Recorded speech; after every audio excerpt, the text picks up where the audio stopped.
Hello दोस्तों, welcome to JEE NEET academy. दोस्तों, CSAT counselling के लिए वैकेंट सीट मैट्रिक्स 29 जुलाई को आना था, लेकिन अभी तक वैकेंट सीट मैट्रिक्स अभी तक नहीं आया है और आज 31 जुलाई हो गया है और आज से ही आपका CSAT के लिए रजिस्ट्रेशन स्टार्ट हो जाना है। जब बच्चों को पता नहीं चलेगा कि कितनी सीटें वैकेंट है तो बच्चों को रजिस्ट्रेशन करने में थोड़ी सी हेजिटेशन होगी, क्योंकि रजिस्ट्रेशन के लिए 5000 आपको चार्ज लगता है। तो इसीलिए आज के इस वीडियो में हम लोग पिछले 1-2 साल का जो ट्रेंड रहा है वो हम लोग देख लेते हैं कि किस ब्रांच में कितनी सीटें वैकेंट रहती है।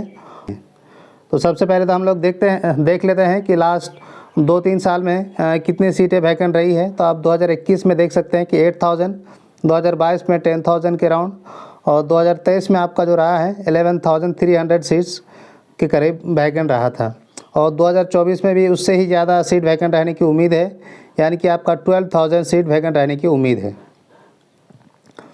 अब अगर हम लोग बात करें कि ब्रांच वाइज कितनी सीटें वैकेंट रही है तो ये आप ये देख सकते हैं, ये टोटल नंबर ऑफ़ सीट्स है NIT, IIIT और GFT।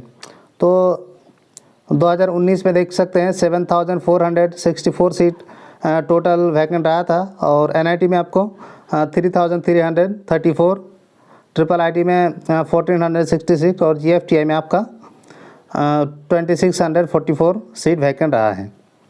वहीं अगर आप 2022 में देखें तो 9000 यानी कि 10000 के राउंड और NIT में आपका 4300, IIIT में 1800 और GFT में आपको 3600।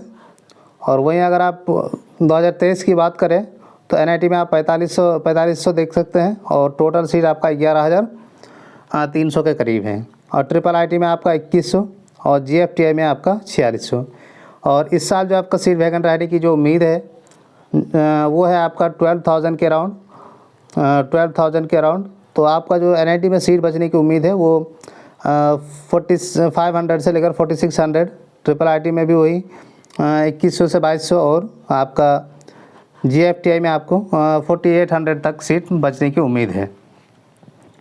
तो मैं आप लोगों से कहूँगा कि जब आपका सीट मैट्रिक्स आ जाएगा, क्योंकि जब हमको लगता है कि मुझे लगता है कि जब आपका रजिस्ट्रेशन स्टार्ट होगा उसी टाइम आपका सीट मैट्रिक्स भी आ जाएगा, क्योंकि पिछले 2-3 साल का ट्रेंड देखा गया है कि डेट तो पहले दे देता है CSAT, लेकिन जब उसका रजिस्ट्रेशन का डेट होता है उसी दिन वो सीट मैट्रिक्स अपने पोर्टल पे आता है। तो इस बार भी वही लग रहा है कि जब इसका रजिस्ट्रेशन के लिए पेज ओपन हो जाएगा तब आपका जो वैकेंट सीट मैट्रिक्स है तब आ जाएगा। तब उसके बाद एक बार आप देख लेंगे, उसके बाद ही आप अपना रजिस्ट्रेशन कराएंगे, क्योंकि यहाँ रजिस्ट्रेशन शुल्क 5000 लगता है और अगर आपने एक बार रजिस्ट्रेशन कर लिया तो आपको 45,000 पे करना पड़ेगा अगर आप CSAT में पार्टिसिपेट करने जा रहे हैं। तो इसीलिए आपका चॉइस फिलिंग यहाँ काफ़ी ज़्यादा इंपॉर्टेंट हो जाती है।